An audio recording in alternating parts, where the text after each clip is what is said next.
Alright, this will be a quick tour of our darkroom facility. This is the outer darkroom. Here's the black sink where we do most of the work with film developing. The chemicals are set up here, you just pour them straight out of the tank. There's extra chemicals kept below the sink here. In the middle of the cabinet here is the drawer where the film is stored. And to start out, you'll be using the HP5 120 film. There's also 4x5 and 35mm film in this drawer. There's another film drawer to the right that has 100 speed film, and that's more something that you work on a more advanced level. The Holga cameras are not that, don't work that well with the 100 speed film. There's a bin of some 4x5 film holders, you don't have to worry about that. Over here is where we keep the sleeves. You'll be using the 120 sleeves to start out for the Holga camera, and they're kept in this drawer. And there's a little light table here that you can use to put your negatives into the sleeves. Over here is our print dryer, and I'll talk about that in the printing video. There's also a dry mount press, and that's just used to flatten fiber-based prints. This is our film drying cabinet, and I go over that in the film developing demo, but that's right to the right of the sink. We have a whole array of cameras you can check out here, and there's a stack of Holga cameras down here. If you would happen to be using one that would break, you can get another one here.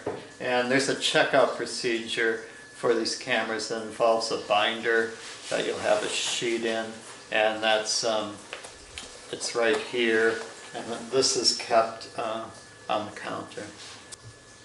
You can also check out tripods, and they're kept underneath the print dryer area, and they should all have property numbers, so when you check them out, you can just copy down the property number on the checkout sheet. There's two rooms here that you use for loading your film, and this one's also used for cyanotype, so it's a little messier. There's two light switches, one that turns the white light on and off, and then there's one that turns on the in-use sign that indicates that somebody's working in here.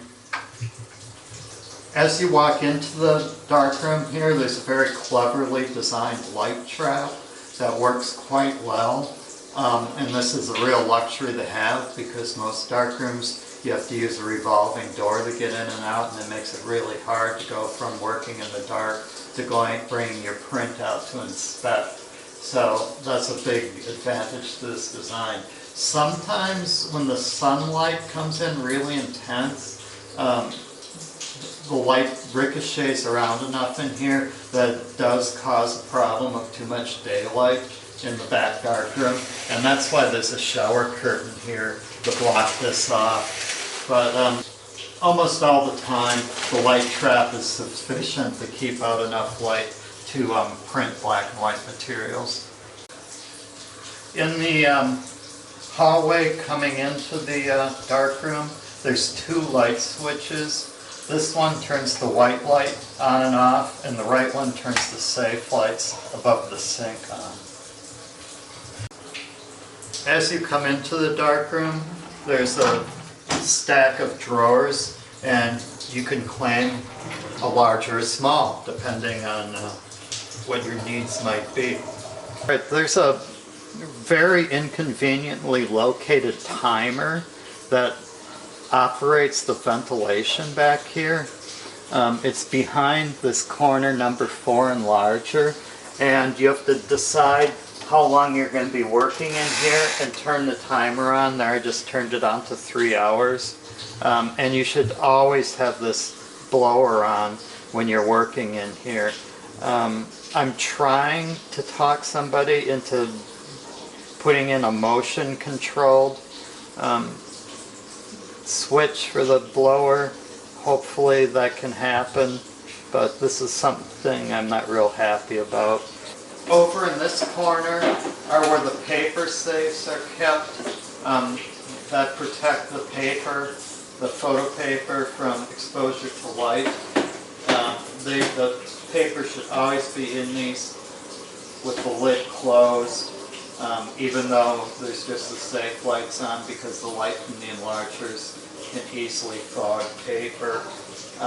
If they need to be replenished, the paper is stored down here, and mostly what you'll be using is the 8x10 RC paper, which is in a large box on the top shelf here. Up here are, on the bottom shelf, are the proofing frames, and this is where they should be stored when they're not being used. Because if they're kept underneath the enlargers and the things stacked on top of them, the glass gets wet. Battery just died.